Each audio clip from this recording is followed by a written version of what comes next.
I'll go through the rules first. So rule 1 is stand up straight with your shoulders back.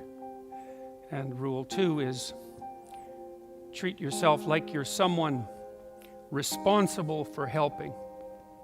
And number 3, which is very tightly associated with number 2, they're sort of variations on a theme, is make friends with those people who want the best for you.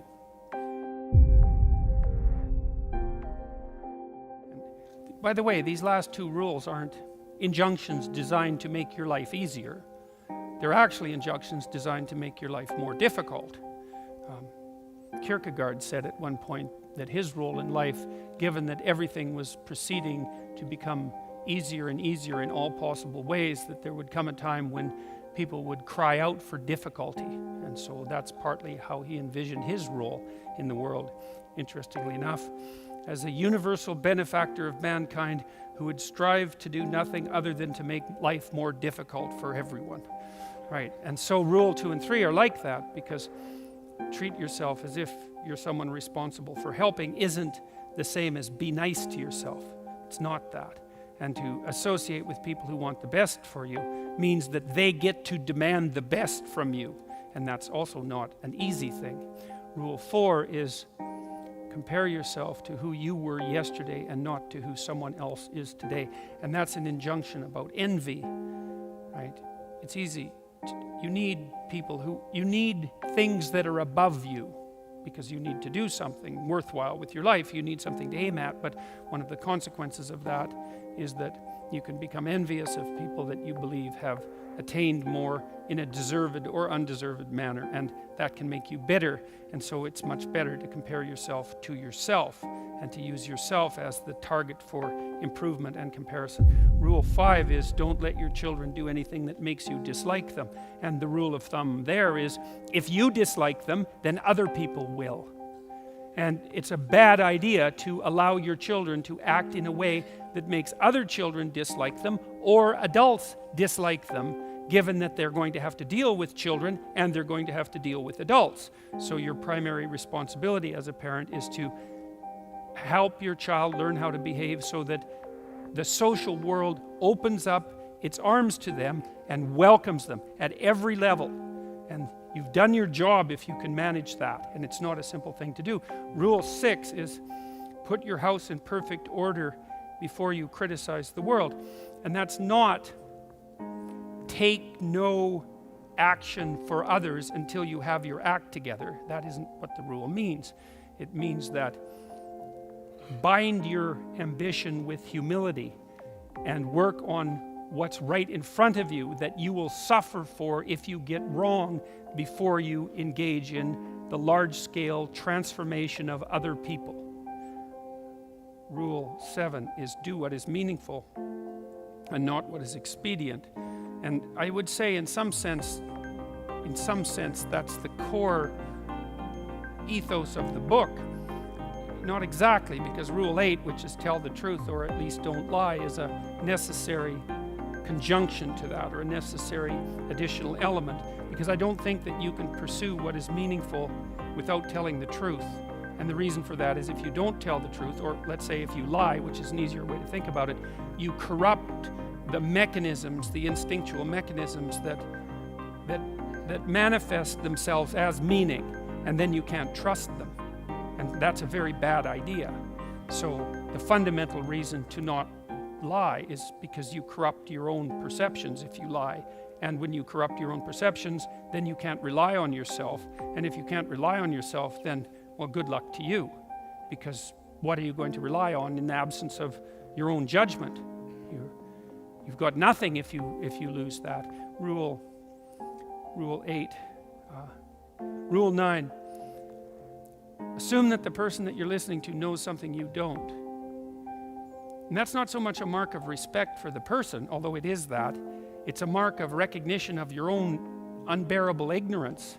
You know, one of the things you have to do in life, you have to decide what's more important, what you know or what you don't know. First of all, there's a lot of what you don't know. And so if you make friends with that, if you decide that's important, then, well, that's a good thing, because you're going to be surrounded by what you don't know your entire life. And so if you're appreciative of that, then that's going to make things go better for you. But the other element of that is, well, why should you be appreciative of what you don't know? And the answer to that is, well, you shouldn't. If your life is absolutely perfect in every way, you have exactly what you need and want, you've put everything in order around you, then what you know is sufficient. But if you believe that things could still be put right around you in your own personal life and with regard to the effect that you have on other people, then obviously what you don't yet know is more important than what you do know, and you should be paying attention to find out what you don't know at every possible moment. And if you're fortunate, when you have a conversation with someone and you're actually interested in what they say, then even if they're not very good at communicating, even if they're awkward, or even if they display a certain amount of enmity towards you, there's always the possibility that they might tell you something you don't know, in which case you can walk away from the conversation less ignorant and corrupt than you were when you started the conversation. And if your life isn't everything that you would like it to be, then being slightly less ignorant and corrupt is probably a good thing. And so Rule 10 is be precise in your speech, and that's an observation, I would say, that's a variant of a New Testament injunction, which is, or maybe a description of the nature of the world, which is knock and the door will open, and ask and you will receive, which is a very strange theory, let's say, but which I would say is far more in accordance with what we know about the psychology of perception, let's say, than you might imagine, because it is the case that you don't get what you don't aim at. You might get what you do aim at, and your aim might get better as you aim as well, which is something to consider. If you specify the nature of the being that you want to bring into being, then you radically increase the probability that that's what will occur. And of course you all know that because you regard yourself, at least to some degree, as active creative agents, right? Your fundamental attitude towards yourself, at least in the manner that you act towards yourself, is that you wake up in the morning and you have a landscape of possibilities that lay themselves open to you, and you make choices between those possibilities and determine in consequence how the world is going to manifest itself. So you confront a field of potential, that's a good way of thinking about it, and through your choices you determine which elements of that potential are going to concretize themselves into the real world. And you are very unhappy with yourself if you don't do that properly, and you're very unhappy with other people if they don't do that properly, and you're very unhappy with other people if they don't treat you like that's what you're like. Because part of what you demand from people, let's say, in terms of sheer civility, is that they act towards you as if you're the locus of voluntary choice in a world of potential. And you upbraid each other for that as well. If you have children and parents, your parents will say to you, if you're fortunate, you're not living up to your potential, which is actually a compliment in a sense, even though it's also a judgment. And the compliment is, I know perfectly well that you could be more than you are. And you'll hang your head if you have any sense, and you'll think like you think in relationship to your own conscience, that yes, I have a lot of potential that I'm not fully realizing, and that actually constitutes a transgression against the good. And I don't think I've ever met anyone who doesn't believe that. If you have a reasonable conversation with them, it just seems self-evident. I mean, maybe now and then you meet someone who's narcissistically self-satisfied, but then they're narcissistic, and that's not good. That as a medium to long-term strategy, that's a catastrophe. That ends in disaster. You know, it's a short-term, it protects people, but long-term, it's not good in the least. And of course, other people don't appreciate it as well. Rule 11 is don't bother children when they're skateboarding, and that's actually a discussion of courage, of encouragement, more specifically.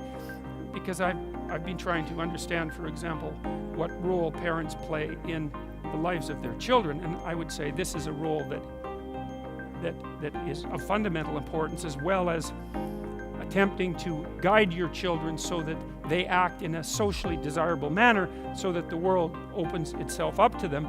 You also want to encourage them, which is not the same as sheltering them. It's not the same at all.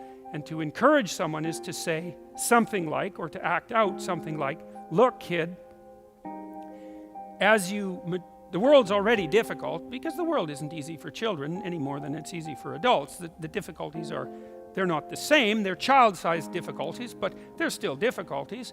The world is a very hard place, and it's a bitter place in many ways. And it's not only a hard and bitter place, it's also touched with betrayal and malevolence.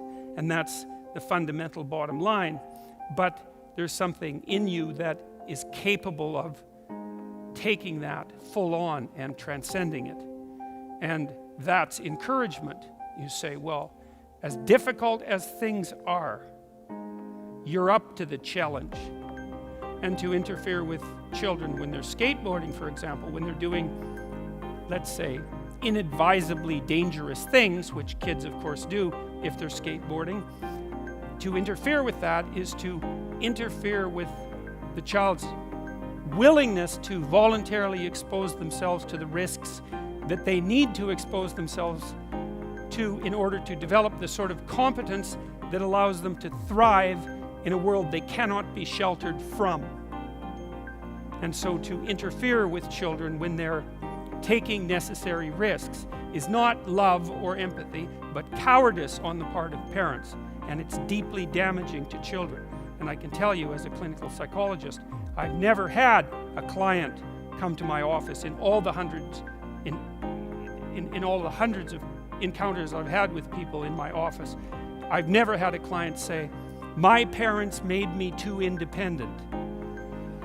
Right, that hasn't happened once. Right, now, my parents made me too dependent, or I conspired with my parents to perpetuate my dependence.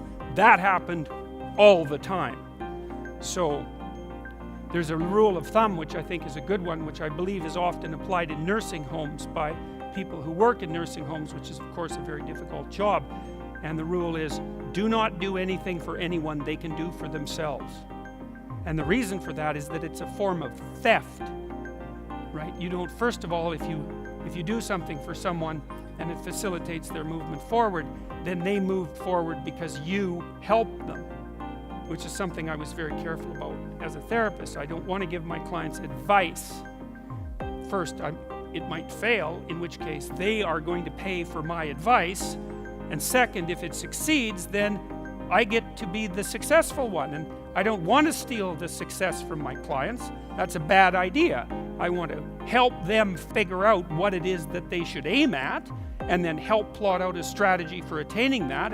But I want to ensure that it's their destiny, not something I'm imposing. And of course, the imposition of that sort of thing is the hallmark of a bad, I would say, therapeutic relationship, but also a bad relationship, period.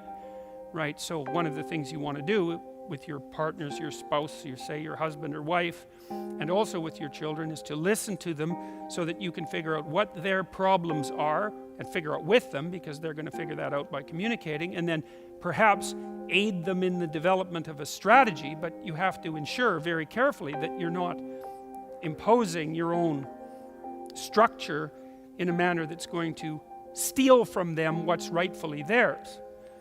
So Rule 11 is an injunction to courage as the fundamental. Because you could say, well, what's the antidote to the catastrophe of life? And one answer might be safety. It's like, well, look, everyone's sensible enough to know that a certain amount of provision for safety is worthwhile. You should probably wear your seatbelts when you're driving around in your car, because why take foolhardy risks? But given that there is no security in life in the final analysis, then encouragement is a much better medication than sheltering. And so, and that's I think in keeping with the idea that what life is essentially is not a place to attain happiness or even to aim for happiness, even though you should be grateful if some comes along now and then, but a call to something like adventure. And I think that's the proper way of conceptualizing it. Certainly if you go watch a story, a movie, you read a book, something like that, if you encounter a narrative that's gripping, whether it's a romance or a classic adventure story, then the element of it that's gripping is the adventure.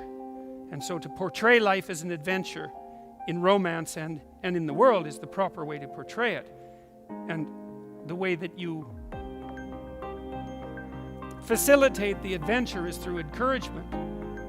I had a client once, I really liked him. He was a good guy, he was a smart guy, good-looking young guy, had everything going for him, you know. He was a good musician, he was a talented athlete, but he hadn't been encouraged, I wouldn't say. He told me about his relationship with his girlfriend. He said his girlfriend wanted to go biking around southern Ontario. She was about 19 or 20, and he thought he might join her. And when she went and talked to her parents, they made every provision possible to help her prepare for the journey, to make sure her bike was in good shape, to make sure she had the right equipment, to help her plot out a route. And when he went and talked to his parents, all they did was worry that he was going to get hurt. And like, he might get hurt, because people get hurt.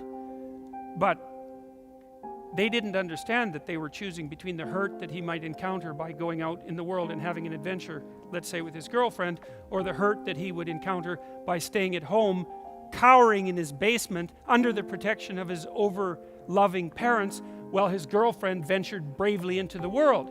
You think, well, which of those two things is most likely to be damaging? And the answer to that is, well, his parents wouldn't worry as much as if he was in the basement. And that's the wrong worry even, because they should worry more, not less. So in Rule 12 is pet a cat when you encounter one on the street. And it's oddly enough, a meditation on fragility. It's a discussion of what you do when you don't know what to do, and that's really when things have gone badly for you, when you face a terrible tragedy in your own personal life or in your familial life, or perhaps even in the life of your community, when things come crowding in at you too quickly. In the case of a death in the family, or a terrible illness, or the collapse of a dream, or any of the things that can flip your world upside down, is how do you cope with that? And that chapter contains a discussion of the necessity of narrowing your time frame, because sometimes the right way to look at the world is across years, and sometimes it's across months, and when things are more out of control, perhaps it's across days, and when you're really up against the wall, it's across hours or even minutes. And during those minutes, then you concentrate on doing as well as you can with what's right in front of you for the longest unit of time that you can tolerate conceptualizing. Maybe that's what you do at someone's deathbed, and while you're doing that and suffering away madly, then you also take the time to appreciate everything you can that manifests itself, that allows itself to be appreciated. I was thinking the other day, a journalist asked me why people are responding so positively to what I'm saying, the young men, for example, and I thought, why? Yeah, that's a good question. He says, well, I'm actually on their side. I'm really happy that they're not wasting their lives. I'm really sad to see that people are disenchanted and nihilistic and depressed and anxious and aimless and perverse and vengeful and all of those things. It's terrible. And then to see people question whether that's necessary and then to start to rise out of it. It's so fun. Like last night I was after my talk, it's overwhelming.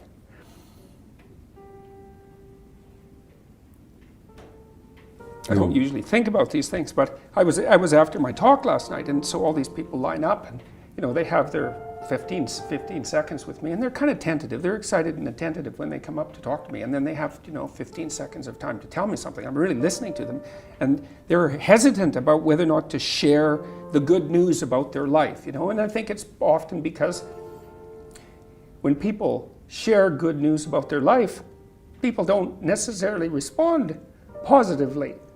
They don't get encouragement. And people need so little encouragement. It's just unbelievable. And so they'll tell me something good, and I think, oh, that's so good. You know, somebody says, oh, I'm getting along way better with my father. I hadn't seen him for 10 years, and now we get along. It's like, God, great. And the power of that, you can't overstate the power of that for individuals to get their life together. The individual is an unbelievably powerful force, and every single person who gets their act together a little bit has the capacity to spread that around them. It's a chain reaction, and so it's a lovely thing to see. And that's fantastic.